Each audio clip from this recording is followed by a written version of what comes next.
ګرانو کتونکو د پښتون تحفظ تحریک په جلسې کې اکثر ښځې هم شرکت کوي. دوی نه به تپوس کوو چې دوی دې جلسو کوم جذبې سره راځي، څه مقصد سره راځي. خپل تعارف را سره وکړئ جي او نوم سره کوم ځای؟ زما نوم سیده جان دی. زه د دیر سره تعلق لرم، لور دیر سره.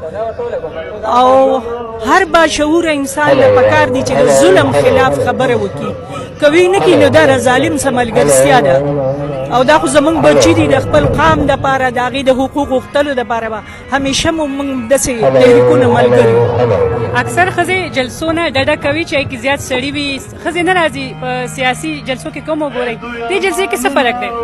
نو په دې کې دا فرق دی چې په خپل په هر یو د حق خبره هر ځای پکار ده، خو په خپل روایت کې دننه په خپل ستا کم احترام پاتې شي او عزت، په هغه حالت کې دننه پکار ده چې موږ په هر ځای په هر خپل پلیټ فارم خبره وکړی شو.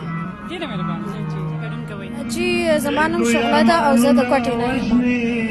نو جذبه دا ده چې زیاتره د ښځو سره چې دي ناانصافیانې روانې دي، د هغوی د کور انسانان ورک دي، د هغو زامن ورک دي، د هغو میړهګان ورک دي. نو په دې جذبه باندې هره ښځه اوس کوشش کوي چې دې جلسو ته ځان راورسوي.